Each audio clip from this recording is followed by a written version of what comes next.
Ross McCurdy here today. He's going to speak in a Thank you so much for being here, everybody. This happened back in 2016, so it's kind of fun for me to review some of this stuff. I just want to start off with a quick video, about 1 minute long, that was filmed right here at North Central State Airport, and then we'll get to the PowerPoint presentation. So let's just roll. Your old son, 8? All the way to Santa Monica, California. So it'll probably take us about 4 days, depending on the weather. They, along with another pilot from Paramus Flying Club, are making the coast-to-coast flight using aviation biofuel. Their aircraft, a Cessna 182, has an SMA aviation diesel engine. The engine itself is 30 to 40% more efficient than a regular avgas airplane, so extremely efficient, and it can use the biojet fuel, so the SMA engine is just great for this. This is their second biofuel flight. The last one 3 years ago was to Kitty Hawk, North Carolina. They used cooking oil. Now they're using camelina plant seed oil. Kind of amazing that you can get oil out of these. These are very oil-rich seeds, very hardy plants. It doesn't need a lot of water, a lot of fertilizer. McCurdy, a science teacher at Ponagansett High School, has been working on alternative energy for years. Back in 2008, we covered a coast-to-coast drive he did with students using biodiesel fuel. Student Zane Lewis was on that trip. You can make the fuel from plants. You don't have to pump it out of the ground, so that's definitely an advantage. It's a learning experience like no other for this local teacher. My students over the years have helped me from step one, where we had no idea what kind of plane we were going to use, what kind of fuel we were going to use, and so years of research that we've been working on this is finally paying off. We're getting a chance to make this flight. 5,000 miles there and back. My first big trip ever. Crossing the continent and breaking barriers in the areas of aviation and renewable energy. Mario, NBC 10 News. And to bring more than 1,100 new beds. Yeah, this is about the coast-to-coast bioflight, and I'm going to condense about 10 to 20 years worth of stuff and do my best to keep this at about 38 minutes long. So, next slide, please, Alex. The flight itself, from start to actually like the idea of doing this and like putting things in motion, took about 8 years. I welcome any questions you might have. All of you are pilots, so some of you might have technical questions, so just stop and ask. I like the interaction, so no need to wait at the end. And I want to thank everyone here at the airport and all around the country who helped to make this flight possible. And right here I want to point out we've got Alex Schenk, our clicker here. He was also one of the pilots on the last leg of the flight from Pennsylvania back home. It was awesome having him. Alex was one of my students in AV. Look at that. See, you can check out, but you can never leave Alex. Next slide. So I teach science at Ponagansett High School, and I've had a lot of interest in renewable energy over the years. It's a good way to make things better than they are now. Out in the west coast of the state, or west part of the state. There we go.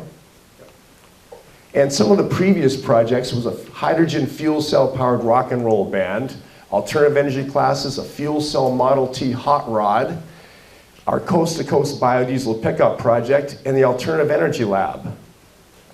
This is the last of the great fuel cell band shows, Rock in Palm Springs, California. That was a super time, and the kids were excellent musicians. This is our fuel cell Model T. This actually got in Hot Rod magazine back in 2010. This was a really challenging project. The technical aspects of this, welding, electronics, fuel cells, it took years to get this done. It felt really good to get that rolling. Here's our architect's rendition of what the energy lab was going to look like. And here's what it does look like. Some happy kids with solar panels in the energy lab. That's at Ponagansett High School, the other room of the energy lab. And this is our coast-to-coast biodiesel pickup trip, where our goal was very much inspired by the early aviators like Charles Lindbergh, who went New York to Paris. And when you're over the Atlantic Ocean, you can't refuel. Our goal was to do this somewhat on land from East Coast to West Coast using essentially pure biodiesel fuel without refueling along the way. We had 100-gallon tank, another 100-gallon tank, a 50-gallon tank, along with a stock 30-gallon tank. And me and these 3 students made it to Malibu Surfrider Beach with 40 gallons to spare. So it was an awesome trip, 7,000 miles round trip on biodiesel fuel, trip of a lifetime. And the goals for the Coast to Coast Biofuel Airplane Project Promote aviation. We're all enthusiastic about aviation. Promote aviation biofuels, the new aviation diesel engines that are very exciting, renewable energy, and of course, real-world science education. It's easy to stand in a classroom and talk about this stuff, but actually doing it is a lot more challenging. Were you able to fuel up somewhere in California? Yes, we found a place in Santa Barbara, and this was in 2008. So that's when diesel was about $5 a gallon. Santa Barbara, it was $6 a gallon. I remember. Back on diesel, not bio. Oh no, we came back on regular, on biodiesel. So the whole round trip. So we filled up on biodiesel there. I remember the bill for that, $1,009. And I joked with the kids, come on, we got 3,000-mile range and a credit card with a high limit. Where do you want to go? We went north, and that's a whole nother story in itself. Excellent question. You need inspiration for these sort of things. The Wright brothers, some great inspiration. I've read about a lot of books, like many of you. Next slide. Galbraith Perry Rogers, first transcontinental flight back in 1911. So inspiring that that kid's middle name happens to be Galbraith. That's my kid Liam, he's 15 now. Charles Lindbergh and John A.D. McCurdy, not as well known as some of these other ones. He was the first pilot in Canada and was in the Aerial Experiment Association with Glenn Curtiss, Alexander Graham Bell. He may or may not be related to me. The records aren't existing to prove it either way, but it's just kind of interesting. So fairly straightforward. There was no fabrication, no designing things. I needed to get the biofuel, get the airplane, put the fuel in the airplane, and fly it. If only it were that simple. Plenty of challenges were along the way. The aviation biofuel is hard to get. Airplanes, they're expensive, and we found some unexpected challenges along the way. Step one, I needed to find a source for the fuel. I contacted Solazyme out in San Francisco. They made algae-based jet fuel, but I didn't hear back from them. And then talking to a friend of a friend who knew somebody at the EAA who knew Mark Rumazin, he's the FAA fuel specialist, and he was a huge step, like all along the way.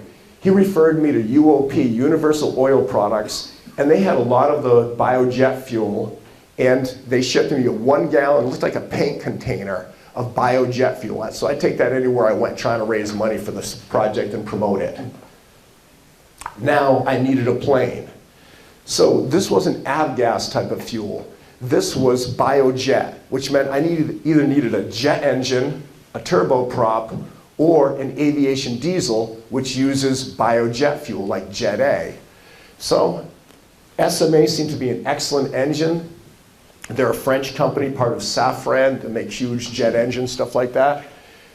Where to find the right airplane? And sometimes the connections are just sort of amazing. One of my students knows this gentleman, Walt Congdon, who's part owner of Ricon Airport, and he talked to me and said, hey, let's fly out to Paramus Flying Club where they have one of these Cessnas with an aviation diesel engine in it. And I said, yeah, I'm there. So we flew out, and I met Tomoharu Nishino with Paramus Flying Club, and he took me and Walt for a flight in the Cessna 182, just an awesome aircraft. This is a 1980 Q model converted to an SMA diesel engine. At cruise, it uses just 7.5 gallons an hour. Does anybody here fly a 182? From what I recall, they use about 12 gallons an hour, approximately. And the range was amazing on this, 1,100 nautical miles with reserves. It's got a really cool engine. Instead of the typical 6-cylinder Continental in a 182, it's a 4-cylinder compression ignition diesel engine, direct crankshaft. A lot of retrofitted engines will have a gear reduction system, which is a point of failure, possible failure. Also, it's really expensive to maintain. This is directly connected to the crankshaft, just like a regular Lycoming. Next slide. Some specifications on it. Designed to use Jet A fuel, and this engine was designed like blank sheet engine. It wasn't a car engine converted, so it was made for aviation from the start. And this is huge.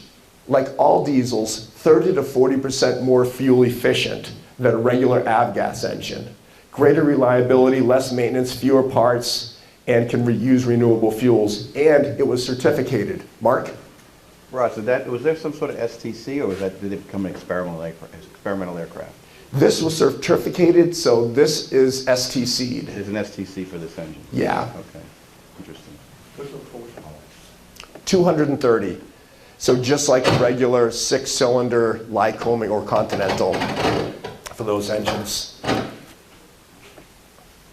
And being a diesel, no magnetos, no spark plugs, no plug wires, FADEC controls, which is nice, safer, so less flammable, no lead in the biojet fuel, unlike the avgas. So when any of us ever find ourselves feeling a little bit dumber, we can blame it on the lead in the aviation fuel. You can use domestically produced fuel, and renewable equals sustainable. Here's a picture of the engine, and notice the controls. It's got one for throttle. The one on the right is mechanical backup. Some of the other diesel engines are car engines converted to airplane engines, so they're going to have gear reduction systems. And also, they rely on electronic fuel injection. If you're flying long distance over water and you lose your electrics, you're going to get wet. This has mechanical backup, so you just pull that switch down and be completely mechanically fueled so you can keep flying even with total electrical failure. Also notice, no mixture control. It's automatically computerized control. So you're saying that it had an electric fuel pump? I believe this has an electric fuel pump on it. And then pulling the strike lever would go to a mechanical? Go to mechanical. Yeah, we'll need to double check that to see exactly how that works. And one of the really nice things here, this is designed to run, if you want to run it full throttle all the way. That's how me and my son flew to California. Full throttle. We had plenty of fuel, we used it. So here's a picture of us at Paramus Flying Club. I got some training in this, so I needed a complex endorsement, high performance endorsement, and I just needed to get familiar with the plane and flying it. Now the UOP, here's some of the technical aspects with the fuel. They only had 100% aviation biofuel. For this to fly in a certified airplane, it had to be blended 50% with regular Jet A to meet ASTM D7566. I got really familiar with ASTM D7566. And after it gets blended, it needed to be tested, and that would cost about $5,000 to $7,000. So kind of pricey there. Airplane projects are expensive. Most of the projects I've done have been expensive. Fuel cell Model T, $100,000. Biodiesel pickup, about $30,000. Alternative Energy Lab, that was a $1 million Department of Energy grant. So I put on a suit, beg for some money, and see what I get. But this was an airplane project. The FAA said, raise money, use it for the flight. That's considered getting paid, so you need your commercial pilot's license. I wrote a nice letter like, hey, can you overlook that? Called the petition for exemption. 6 months later, I heard back from the FAA, no, get your commercial pilot's license. So all of you know Doug Auclair. Thanks to Doug Auclair, I am now an instrument-rated commercial pilot. I realized that was going to take a while to get done. I still wanted to do a flight and try to keep some momentum going. So we decided to do a shorter flight, and I was just going to pay for this out of pocket. How much can it be? It's just aviation. So a bio flight from Rhode Island to Kitty Hawk, about 4 hours, 450 nautical miles, and it would take about 36 gallons of aviation biofuel. So I got the plane, I think I got the fuel, I just need more fuel. This can't be hard. Or can it? So there's Rhode Island, there's Kitty Hawk, beautiful flight along the coast. The big shutdown. Hey, UOP, I'm ready for some more fuel. Send it. And I get this letter. Yeah, blah, blah, blah, blah, blah. Therefore, we prefer to decline. What a slap. So I already spent thousands joining Paramus Flying Club. I thought I had fuel, therefore we prefer to decline. I sent them an email. They didn't respond.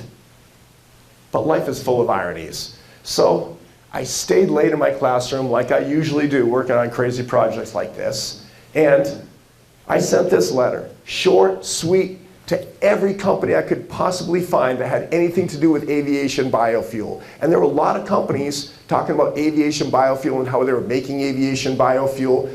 And so I'm sending it out everywhere. One of them was even as far away as Amsterdam. And I'm like, what the heck? Amsterdam? It's going to cost me a fortune to have fuel shipped from Amsterdam. Should I even bother? What the heck? Send. So I sent it. Then I start getting replies. No, no, not yet. In 5 years, no, no, no, we don't have any fuel. So all these companies that like sort of had fuel, they really didn't. Or they didn't get in touch with me. Except for one. The Amsterdam company. Love it. Sure we can. How much do you need? Get in touch with Hank. Super guy. All the people there were super helpful. I had the fuel. Next slide. This fuel is produced from used cooking oil, meets ASTM D7566. Actually, it had already been blended, but it still needed to be tested. Next slide. So I contact Dixie Services, and this is about $5,000 to $7,000 to get it tested, 20 ASTM tests approximately. Because we're an educational facility and this was an educational project, Dixie Labs did that for free. So we were able to get that, and it counted for the fuel that they sent me, and all the fuel, they probably had thousands of gallons blended. So I ended up saving Sky Energy thousands of dollars in testing. And I had one 55-gallon drum shipped, about $500, and the fuel was coming from Texas area. So it didn't have to come from Amsterdam. So I'm like, yes, I can handle $500. And they were kind enough to never charge me for the fuel, which was also a bonus. These are my trusty students who helped me every step of the way. And one of these drums of fuel weighs about 400 pounds. So these aren't light. So we had a dolly and some student muscle. On March 2nd, me and a couple of people, Chris and Jochen from Paramus Flying Club, excellent pilots. Jochen on the left, CFII.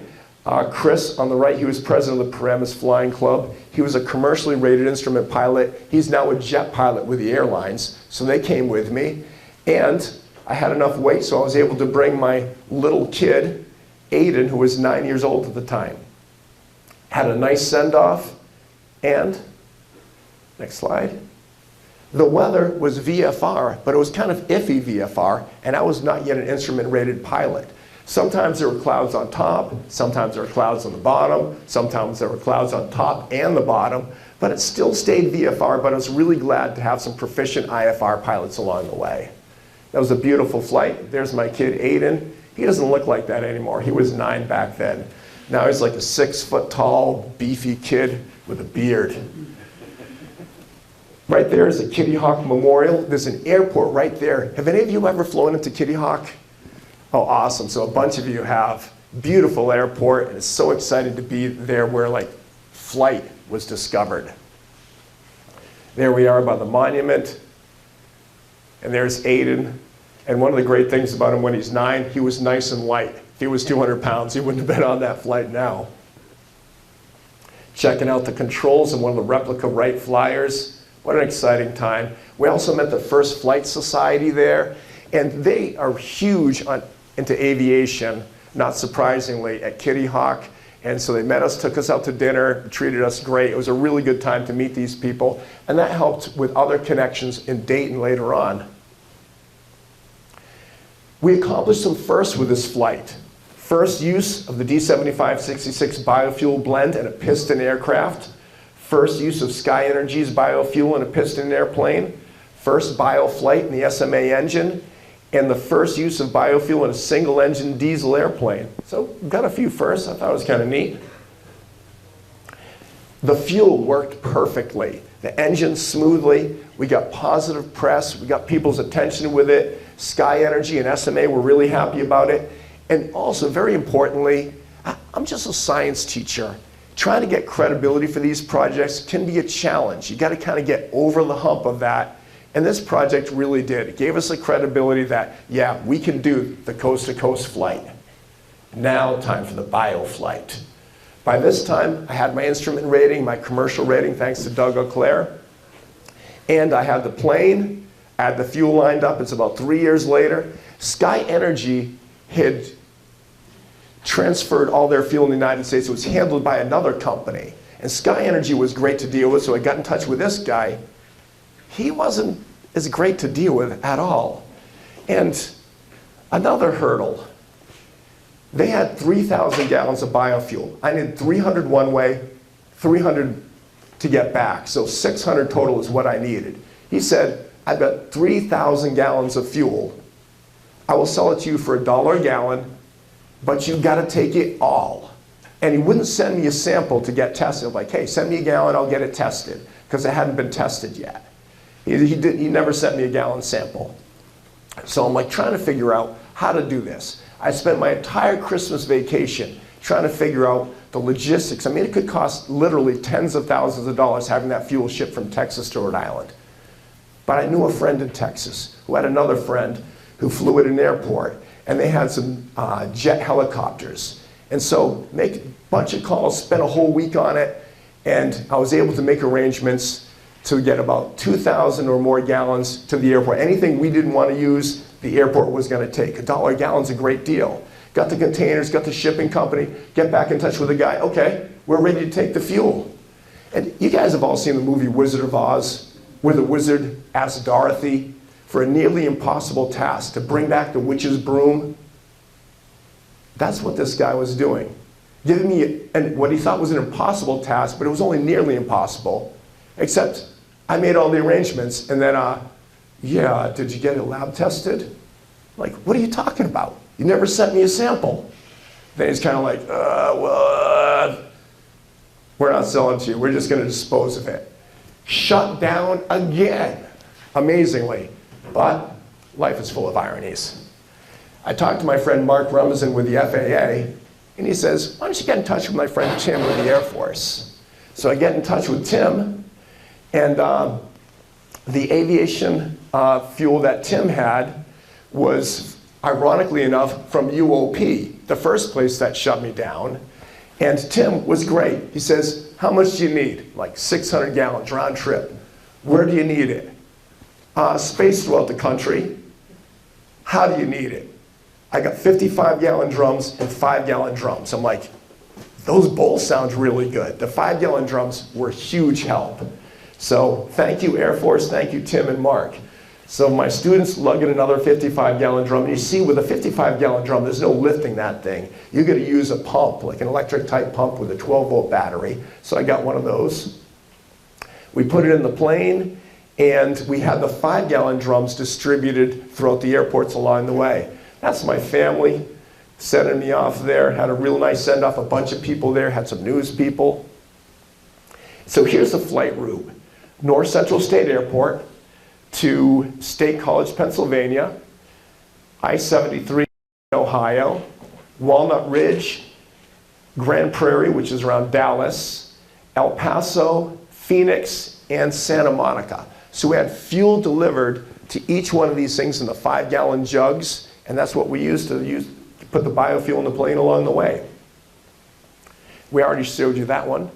This is my friend Tom Maharo, and he flew with Aiden and I from North Central all the way up to Pennsylvania, but then he had some other obligations, so one of his friends came and picked him up in a cool twin airplane, and he went back. So from here on, for a while, it was just me and the kid.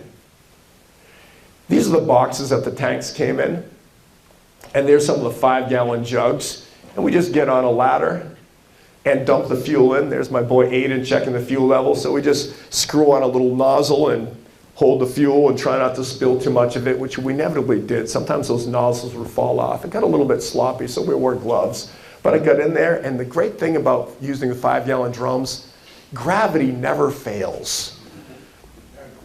So there's my kid flying, and we were on our way to Moraine Air Park, which I learned about from the First Flight Society and Kitty Hawk. And so we knew some people there.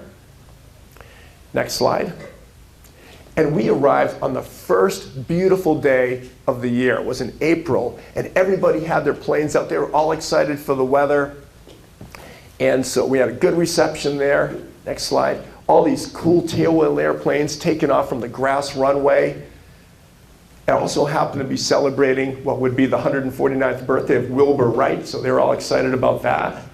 I got a ride in a tailwheel Aranca. My boy got a ride in another plane. They showed us around to some of the super cool aircraft around there. This Moraine Air Park, it was glorious. There's Aiden, look at that happy kid, stick and rudder. And we stayed overnight at one of the CFI's houses. He was a CFI and an A&P mechanic. He had a small house right alongside the airport. You walk off his back porch and you just walk onto the grass. No fences, no anything. You're right on the runway if you choose to be. It was just such a cool place in Dayton, Ohio. Now, our weather so far had been good, but that was about to stop. I would usually call up, I prefer to fly VFR for these flights. And I call up the briefer and say, yeah, it's not looking that good, but just give me a VFR briefing. And he said, VFR? I wouldn't even recommend you flying with IFR on this day.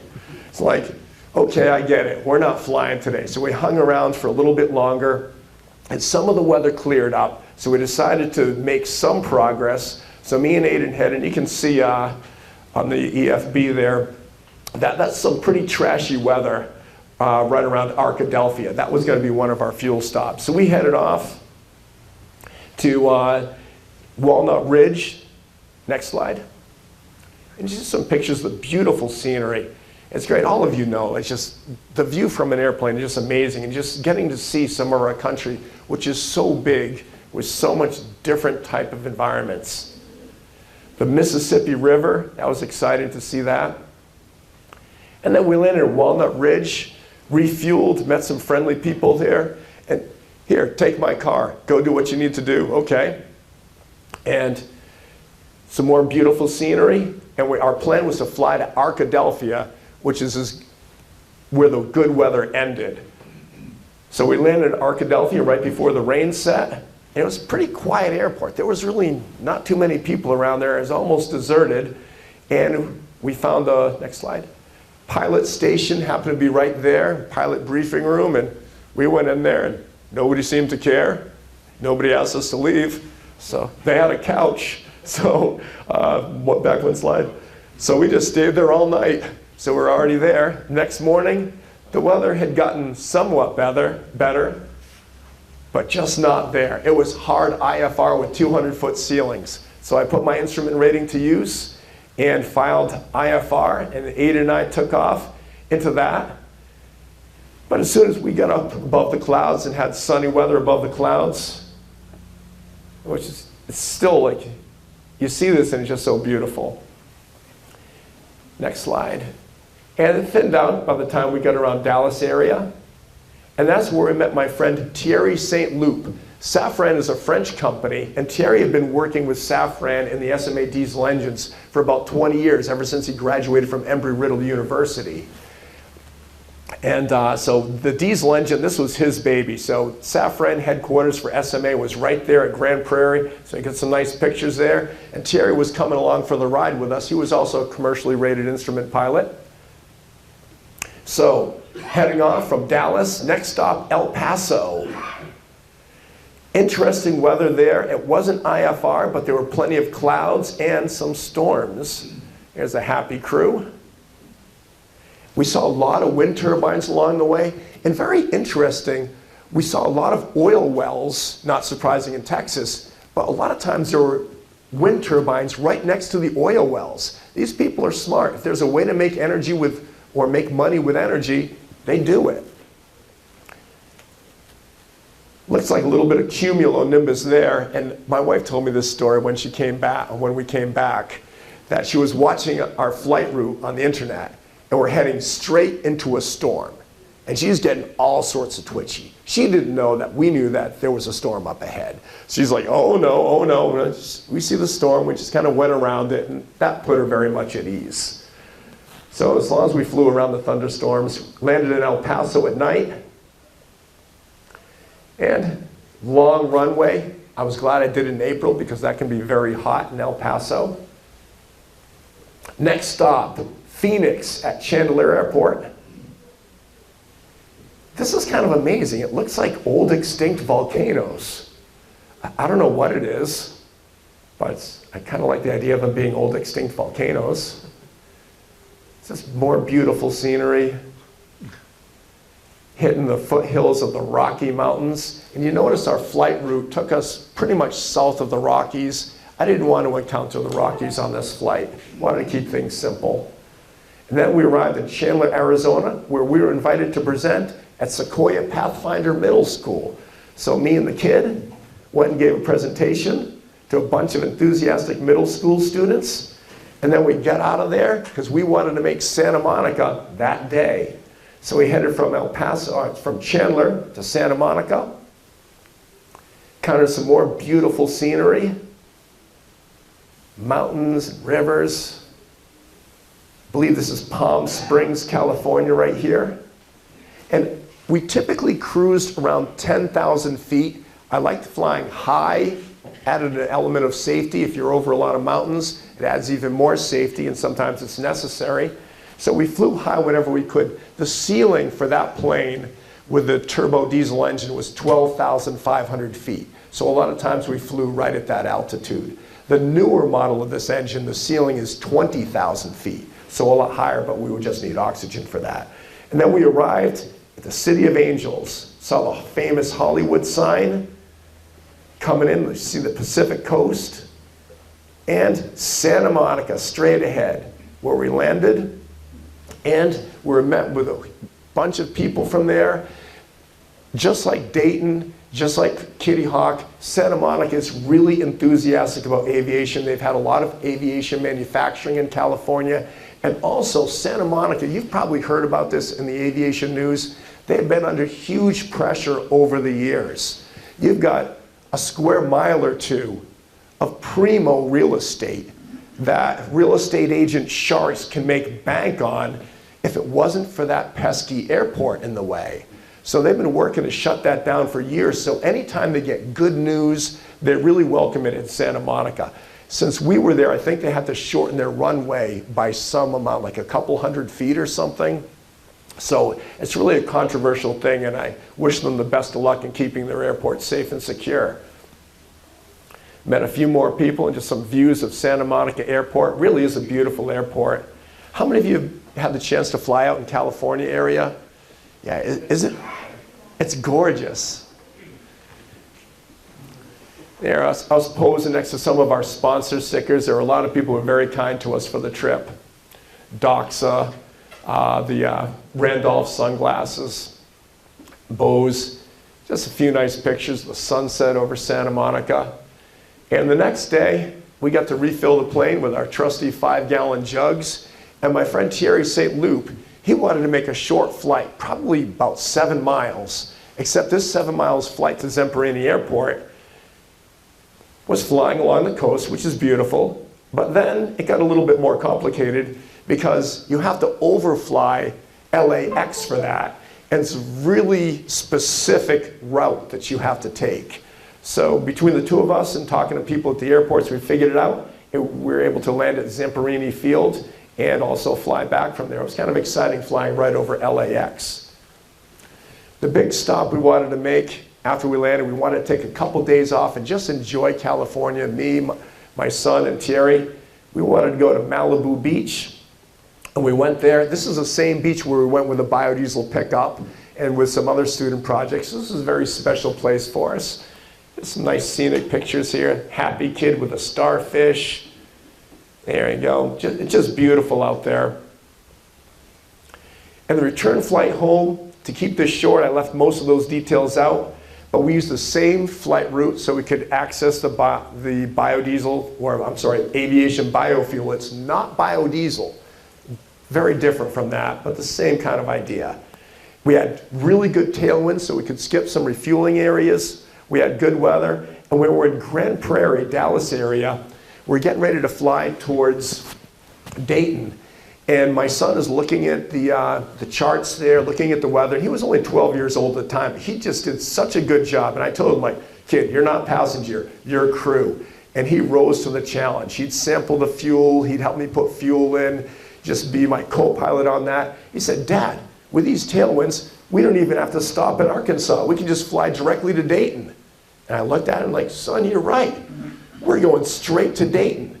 And it's just really fun. Some of you, probably all of you, enjoy just, there's nothing like flying high, far, and fast. Full throttle. Every time you come in for a landing, like this adds an hour onto your trip.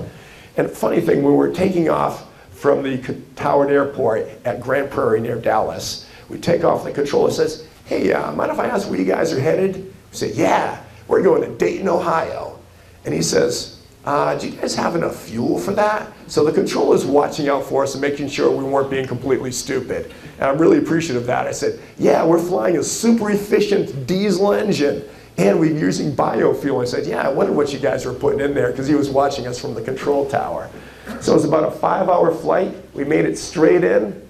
And Aiden, he said, Dad, can I fly the plane? I'm like, sure, no problem, kid. Switched the autopilot off. So the kid flew pretty much the whole way from Dallas to Dayton, right around 12,500 feet. It was just an awesome trip.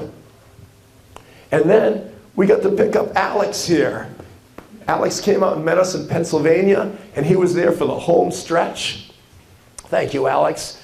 And there we are back at North Central. We had a good reception of people. We had, oh, and look, where's my kid? Like, he must have been about 4 or 5 there. He was the first one to greet me. Look at him now. How'd you get that big, kid? Yeah. So it was really nice seeing him. My family, other kids were there, my father. And it's nice. It just felt really good to be home. I came home, and my kids had made some cartoons and sidewalk chalk in my driveway. That was just really sweet. It's going to choke me up. Yeah. And there were some firsts with this flight. It was over 5,000 nautical miles using aviation biofuel blend. As far as I know, at that time, that was the longest flight using aviation biofuel. First transcontinental flight using aviation biofuel in a certified light aircraft. There was another flight from California to Kitty Hawk. That was Les Johnson, I believe. And he was using an avgas type engine with biobutanol. It was a really cool flight. He did have some engine problems on the way back when he was using avgas, but he survived that. And this was also the first round-trip transcontinental flight. So, what to do next? We had some leftover biofuel. I wanted to make sure we had plenty of biofuel. And my friend Thierry said, hey, there's a fuel efficiency world record. You want to set it? I'm like, yeah. So spending a few more thousand on this. So, me and Thierry planned a flight. He had to meet certain criteria, and we flew from Caldwell, right near New York City, up to Buffalo. We didn't land. We flew around Buffalo, then over to Portland, then all the way back. We had to close the triangle. So your flight paths had to intersect. We had an NAA, FAA guy, so you had to hire a professional to document your flight, and they'd weigh the airplane. Very detailed and to the letter stuff. And we ended up setting a world record for fuel efficiency in its class. 848 nautical miles, 9.1 hours. We were flying pretty much best glide speed, VY, to get the maximum efficiency. And 15.1 nautical miles per gallon, so better than a lot of SUVs. As far as I know, that world record still stands.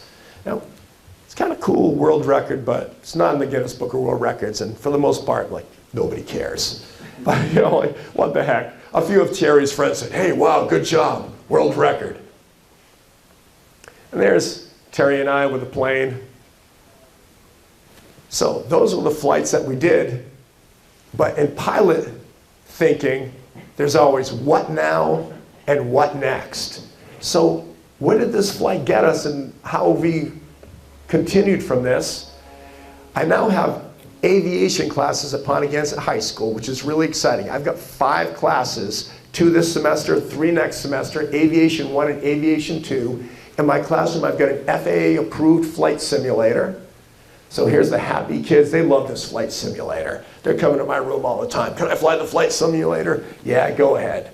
So it's a great learning tool. This is a really nice glide flight simulator. And what next? I'm hoping to get, at some point, a small airplane that I can bring to school and use as a static display so the students can learn on it. It doesn't have to be a running, flying airplane, just something we can keep there so the students can get inside a plane, learn how to pre-flight a plane, learn everything right there. I think that'll be awesome. So if anybody knows of somebody with an airplane that has a bunch of flat tires and hasn't flown in a few years and they're looking for a tax deduction, send them my way, please.